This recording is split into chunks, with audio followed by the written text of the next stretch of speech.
Então, como que surgiu essa revelação do rebatismo? Como que surgiu isso? Eles esperaram, foi depois da morte do Franciscão que surgiu essa questão do rebatismo? Então, há um misticismo que se dizia que o Franciscão ele tinha introduzido o batismo na congregação cristã do Brasil em 61, que ele mandou uma carta, até alguém escreveu em livro, publicou. Agora eu acho que até ele tirou do livro dele essa pessoa, mas ele escreve no livro dele, ele afirma que o Franciscão era favorável ao rebatismo, que o Franciscão ele mudou de ideia, e os documentos dizem o contrário. Os documentos dizem que o Franciscão era contra o rebatismo. Existiu lá a convenção lá nos Estados Unidos, em Filadélfia, em 1932, que foi tratado nesse assunto. Em 1944 foi tratado na Itália. Eles puxaram aquele ensinamento de 32. E, por fim, na década de 70, nós temos, não é qualquer ancião, nós temos o Vittorio Angri. Vittorio Angri é um ícone no Brasil.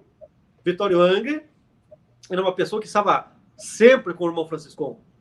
Então, o que acontece? Tanto Miguel Espina quanto Vittorio Angri, eles eram missionários, eles iam viajar muito fora do Brasil. Aqui no Brasil, eles estavam se fechando, se tornando exclusivistas, enquanto Miguel Espina com Vitória tentava trazer essas igrejas antigas para junto deles. Só que chegava no Brasil e encontrava resistência.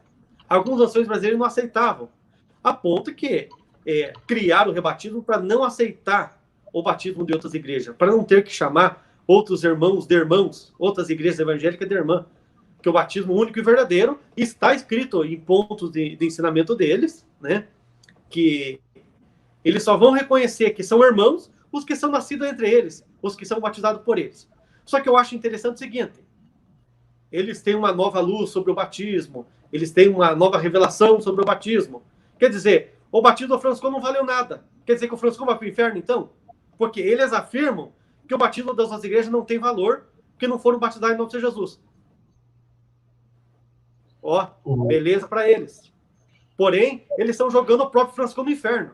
Porque o Vittorio Angri afirma que o Franciscão foi batizado em nome do Pai, do Filho e do Espírito Santo, e que o Franciscão não ensinava batizar diferente. Esse é um dos pontos.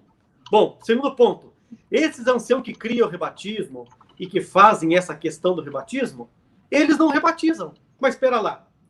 Se eu estou falando para vocês que o batismo das nossas igrejas são errado, mas eu estou errado porque eu não batizei, então, segundo essa nova doutrina, segundo essa nova revelação, como é que eu tenho autoridade para batizar novas pessoas, sendo que eu não batizei?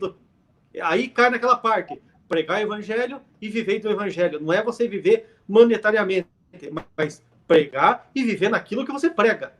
Quer dizer, então, eles são, vocês me desculpem a expressão, uns hipócritas. Porque anunciam uma coisa e fazem outra, né? Façam o que eu falo, mas não façam o que eu faço. Quer dizer, então, o batismo dele não era válido. Eles ensinam, eles pregam que o batismo das igrejas não são válidos. Pois bem, o batismo dele também não era válido. E com que autoridade, então, eles passam a batizar numa nova fórmula? Agora, tem uma coisa, eu não estou dizendo que está errado, está certo aquela forma ou essa forma, porque pouco importa. O que importa é as pessoas alcançar o novo nascimento em Jesus Cristo. E o novo nascimento, todos nós bem sabemos, que conhecemos a Escritura Sagrada, não é o batismo. O batismo é uma confissão de fé. Batismo não salva ninguém. O que salva é você alcançar o novo nascimento e, de fato, você se arrepender dos seus pecados e aceitar Cristo como seu único e suficiente Salvador. E isso salva. Não importa a maneira que foi batizado, se por imersão, aspersão, isso aí não tange, não cabe a nós. Isso não cabe a nós. Cabe a nós respeitar a fé de cada um. Amanhã depois chega alguém, eu quero fazer parte da igreja de vocês, mas eu não sinto de batizar por imersão. Se a pessoa se sente salva em Cristo, quem sou eu para questionar o batismo dela?